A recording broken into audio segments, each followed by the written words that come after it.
قل يا عبادي الذين أسرفوا على أنفسهم لا تقنطوا من رحمة الله إن الله يغفر الذنوب جميعا إنه هو الغفور الرحيم صدق الله العظيم وصدق رسوله النبي الأمي الكريم ونحن على ذلك لمن الشاهدين والشاكرين والحمد لله رب العالمين۔ میرے محترم بھائیوں، بزرگوں اور دوستوں، اللہ تبارک و تعالیٰ کا بے انتہا احسان و کرم ہوا کہ اس نے ہم سب کو گزشتہ ہفتے کی طرح اس ہفتے بھی ایک جگہ جمع ہو کر ایک اہم فریضہ یعنی جمعہ کی نماز باجماعت پڑھنے کی توفیق عطا فرمائی۔ میرے محترم بھائیوں، بزرگوں، دوستوں، میں نے آپ کے سامنے قرآن مجید کی ایک آیت تلاوت کی ہے۔ دعا فرمائیں کہ اللہ مجھے اس آیت کی روشنی میں صحیح اور سچی باتیں کہنے اور ہم سب کو عمل صالح کی توفیق عطا فرمائیں۔ میرے محترم بھائیوں، بزرگوں، دوستوں، اللہ تبارک و تعالی اپنی کتاب یعنی قرآن مجید کے اندر ارشاد فرماتے ہیں قل یا عبادی الذین اسرفوا علی انفسہم، اے میرے وہ بندوں جنہوں نے اپنے آپ پہ گناہوں کے ستم ڈھائے، جنہوں نے اپنے آپ پر بہت زیادہ ظلم کیے، لا تقنطوا من رحمت اللہ، اللہ کی رحمت سے مایوس نہ ہونا، ان اللہ یغفر الذنوب جميعا، اس لیے کہ اللہ تمام گناہوں کو معاف کرنے والا ہے، انہ هو الغفور الرحیم، وہ بڑا معاف کرنے والا اور مہربان ہے۔ میرے محترم بھائیوں، بزرگوں، دوستوں، اس آیت شریفہ میں اللہ تبارک و تعالی نے گنہگار بندوں سے مخاطب ہو کے فرمایا تمہارے گناہ کتنے زیادہ کیوں نہ سہی، تم کتنے بڑے گنہگار کیوں نہ سہی، میری رحمت اس سے زیادہ وسیع اور گشادہ ہے، لہذا چلے آؤ میرے سایہ رحمت میں، لہذا چلے آؤ پناہ لینے کے لیے میرے دامن رحمت میں۔ میرے عزیزوں، گویا اس آیت شریفہ میں اللہ تبارک و تعالی کی رحمت کے حوالے سے توبہ اور استغفار کی دعوت دی گئی ہے، اس لیے کہ جو شخص اللہ کی رحمت کو جانے گا وہ اللہ سے محبت کرے گا، اور جو اللہ کی رحمت کے مظاہر کو جانے گا وہ یقیناً اللہ سے لو لگائے گا اور اللہ سے قریب ہوگا۔ قرآن مجید کھولیے، قرآن مجید میں اللہ تبارک و تعالی کا سب سے پہلا تعارف اسی صفت رحمت کے ساتھ کرایا گیا ہے۔ قرآن مجید کو پڑھنے والا جب قرآن پاک کو کھولتا ہے اللہ تبارک و تعالی کی صفات کو جاننے کے لیے کہ جس رب العالمین پر میں ایمان لایا ہوں اس رب کی شناخت کیا ہے، اس رب کی پہچان کیا ہے، تو قرآن مجید اللہ تبارک و تعالی کا سب سے پہلا تعارف اور سب سے پہلا انٹروڈکشن جو کراتا ہے وہ یہ الرحمن الرحیم، کہ جس رب العالمین پر ایمان لانے کے لیے تمہیں دعوت دی جا رہی ہے،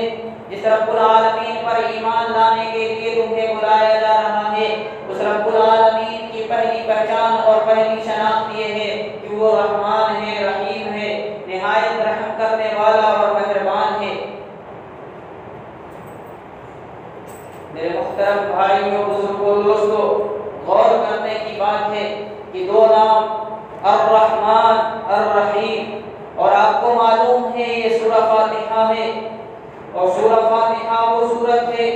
کہ نماز کے ہر رکعت میں اس کا پڑھنا واجب ہے، خواہ فرض ہو، سنت ہو، نفل ہو، امام ہو، مقتدی ہو، سورہ فاتحہ کی قرأت نماز کے ہر رکعت میں واجب ہے۔ اس کا مطلب یہ ہوا کہ ہم دن میں تقریباً 40 رکعت میں اللہ کا یہ تعارف پڑھتے ہیں، پڑھاتے ہیں، سنتے ہیں اور سناتے ہیں کہ جس رب العالمین پر ایمان ہم لاتے ہیں اس رب العالمین کی پہچان یہ ہے وہ رحمان ہے، رحیم ہے۔ میرے محترم بھائیوں، بزرگوں، دوستو، اس کائنات میں اللہ کی رحمت کو اگر سمجھنا چاہیں، اللہ کی رحمت کو اگر جاننا چاہیں، آپ کو اسی کائنات کے اندر قدم قدم پہ اللہ کی رحمت کے مظاہر نظر آئیں گے۔ اور سب سے بڑی بات یہ ہے، اللہ کی رحمت کا سب سے بڑا مظہر یہ ہے کہ اس روئے زمین پر پلنے والے کافر بندے، مشرک بندے، اس کے ساتھ کفر کرنے والے، اس کے ساتھ شرک کرنے والے، اس کے ساتھ بغاوت کرنے والے، رب العالمین اپنے مشرک اور کافر بندے کو بھی کھلا رہا ہے، انہیں پلا رہا ہے، انہیں صحت دے رہا ہے، انہیں تندرستی دے رہا ہے، ان کے مال اور کاروبار میں بڑھوتری ہو رہی ہے۔ میرے محترم بھائیوں، بزرگوں، دوستو، یہ دراصل رب العالمین کی رحمت کا کرشمہ ہے۔ سچ کہیں، یہ زمین، یہ آسمان، یہ ستارے سیارے اگر اس کائنات پر قائم ہے، اس روئے زمین پر قائم ہے، تو صرف اللہ کی رحمت کے بل پہ قائم ہے۔ انسان کے گناہ تو اتنے ہیں، انسان کے گناہ تو ایسے ہیں، ہونا تو یہ چاہیے یہ آسمان پھٹ پڑے، ہونا تو یہ چاہیے یہ زمین شق ہو جائے، ہونا تو یہ چاہیے اس کائنات کا نظام درہم برہم ہو جانا چاہیے۔ لیکن میرے محترم بھائیوں، بزرگوں، دوستو، اس رب العالمین کی رحمت کا کرشمہ ہے جو اس زمین پر انسان کو سہارا دے رہی ہے، اس کائنات کو سہارا دے رہی ہے۔ انسان ایسے ایسے گناہ اس زمین پہ کرتا ہے، اگر اللہ کا یہ قانون نہ ہوتا، انسان کی تخلیق سے پہلے، انسان کو اس زمین پر اتارنے سے پہلے اللہ نے یہ قانون لکھ رکھا کہ سبقت رحمتی غضبی، میری رحمت میرے غصے پہ غالب آ چکی ہے، میری رحمت میرے غصے پہ غالب آ چکی ہے۔ اگر اللہ کا یہ قانون رحمت نہ ہوتا تو یہ کائنات بندوں کے گناہوں کی وجہ سے کبھی کی فنا ہو چکی ہوتی، کبھی کی تباہ و برباد ہو چکی ہوتی۔ میرے محترم بھائیوں، بزرگوں، دوستو، اللہ کی رحمت کا کرشمہ اگر دیکھنا ہے تو اس کے گنہگار بندوں کے ساتھ دیکھو۔ اللہ کا جو معاملہ اس کے گنہگار بندوں کے ساتھ ہوتا ہے، نافرمان بندے، خطا کار بندے، مشرک بندے، سیاہ کاریوں میں مبتلا بندے، معصیتوں میں مبتلا بندے، گناہوں کے سمندر میں ڈوبے ہوئے بندے، جب وہ احساس ندامت کے ساتھ دو آنسو بہا دیتے ہیں، رب العالمین ان کی آنسوؤں کی اتنی قدر کرتا ہے، اتنی قدر کرتا ہے، اور اس کی رحمت اس کے گنہگار بندے کو یوں ڈھانپ لیتی ہے کہ 50-60 سالہ زندگی میں کیے گئے گناہ دو آنسوؤں میں دھل کے رکھ دیتا ہے، کہ وہ 50-60 سالہ زندگی میں کیے گئے گناہ دو آنسوؤں میں دھل کے رکھ دیتا ہے۔ میرے محترم بھائیوں، بزرگوں، دوستو، کتنا رحمان ہے ہمارا رب، کتنا رحیم ہے ہمارا رب، اور کتنا کریم ہے ہمارا رب کہ ہمارے دو آنسوؤں کی اتنی قدر کرتا ہے، اتنی قدر کرتا ہے کہ ہمارے 50-60 سالہ زندگی کے گناہوں کے دھبے کو دو آنسوؤں میں دھل کے رکھ دیتا ہے۔ میرے محترم بھائیوں، بزرگوں، دوستو، ایک حدیث پاک کا مفہوم ہے، صحیح حدیث ہے۔ ایک بوڑھا نبی کریم صلی اللہ علیہ وسلم کی خدمت میں آیا، بڑھاپے کی انتہا کو پہنچا ہوا، ہاتھ میں عصا ہے، اپنے عصا کو پھینکتے ہوئے نبی کریم صلی اللہ علیہ وسلم کی خدمت میں آیا۔ راوی حدیث کہتے ہیں کہ اتنا بڑھاپے کی انتہا کو پہنچا ہوا تھا کہ اس کی آنکھوں کی پلکیں لٹک رہی تھی۔ اس نے پیارے نبی صلی اللہ علیہ وسلم سے آ کے سوال کیا، اے اللہ کے رسول، ایک بندہ ہے، ایک انسان ہے، کوئی صغیرہ گناہ، کوئی کبیرہ گناہ اس نے چھوڑا ہی نہیں جس کو اس نے نہ کیا ہو، ہر صغیرہ گناہ، ہر کبیرہ گناہ، سارے گناہوں کی لذت اس نے چکھ لی ہے، اور وہ اتنا بڑا گنہگار ہے، اتنا بڑا گنہگار ہے کہ اگر اس کے گناہوں کو اس روئے زمین کے سارے انسانوں پہ تقسیم کر دیا جائے تو اس روئے زمین کے سارے انسان ہلاک و برباد ہو جائے، اتنا بڑا گنہگار ہے۔ مطلب یہ وہ بوڑھا کہنا چاہ رہا تھا کہ میں اتنا بڑا گنہگار آدمی ہوں، اتنا بڑا گنہگار آدمی ہوں کہ اگر میرے گناہ اس روئے زمین کے سارے انسانوں پہ بانٹ دیے جائیں تو میرے گناہوں کی وجہ سے اس روئے زمین کے سارے انسان ہلاک و برباد ہو جائیں۔ کیا ایسے پاپی بندوں کے لیے بھی اللہ کے پاس مغفرت ہے، اللہ کے پاس بخشش ہے؟ پیارے نبی صلی اللہ علیہ وسلم نے فرمایا، میرے محترم بھائیو، بزرگوں، دوستو، حل اسلمت، اسلام تو لائے ہو نا تم، مسلمان تو ہوئے ہو نا تم؟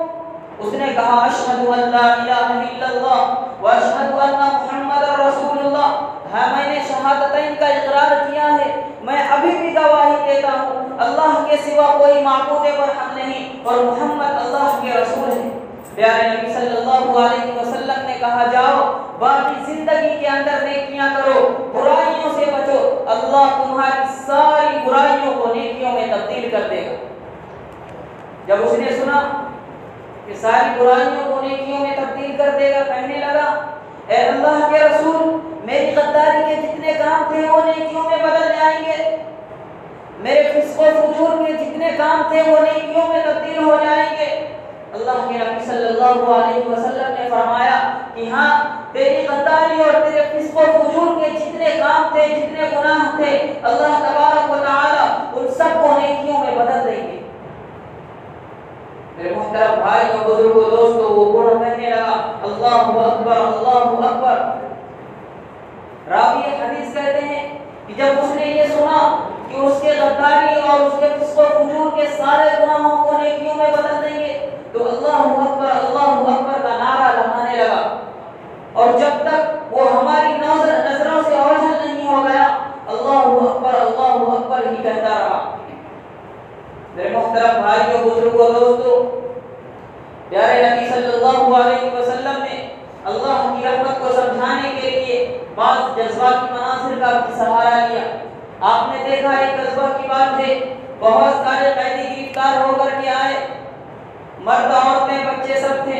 ایک عورت دیکھی گئی، اس کا بچہ گم ہو گیا تھا، قیدیوں میں سے ہے، اس کا بچہ گم ہو گیا تھا، وہ اپنے بچے کو ڈھونڈ رہی ہے، اپنے بچے کو تلاش کر رہی ہے، اور جو بھی بچہ مل رہا ہے اس کو اپنے سینے سے لگا رہی ہے، اس کو چوم رہی ہے، کیونکہ اس کو ہر بچے کے اندر اپنے بچے کی پرچھائی نظر آ رہی ہے۔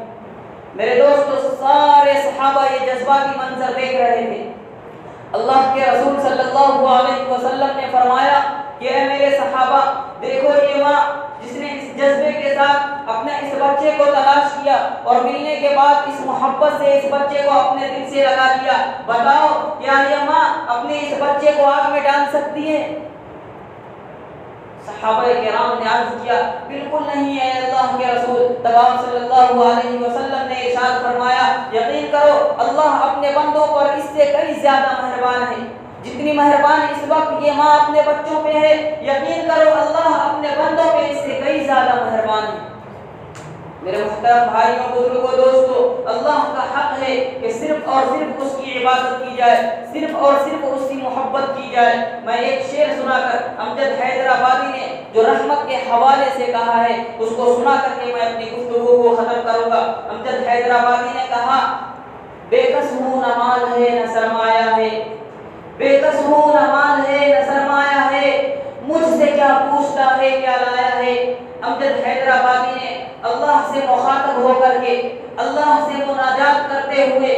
اللہ سے درخواست کرتے ہوئے ایک شاعر کہتا ہے کہ بے کس ہوں نہ مال ہے نہ سرمایہ ہے، مجھ سے کیا پوچھتا ہے کیا لایا ہے، یا رب تیری رحمت کے سہارے امجد بند آنکھ کیے یوں ہی چلے آیا ہے۔ اللہ تبارک و تعالی ہمیں اپنی رحمت کا طلبگار بنائے، عقل سلیم عطا فرمائے، دین کی صحیح سمجھ عطا فرمائے اور عمل صالح کی توفیق عطا فرمائے، آمین۔ وآخر دعوانا الحمد للہ رب العالمین۔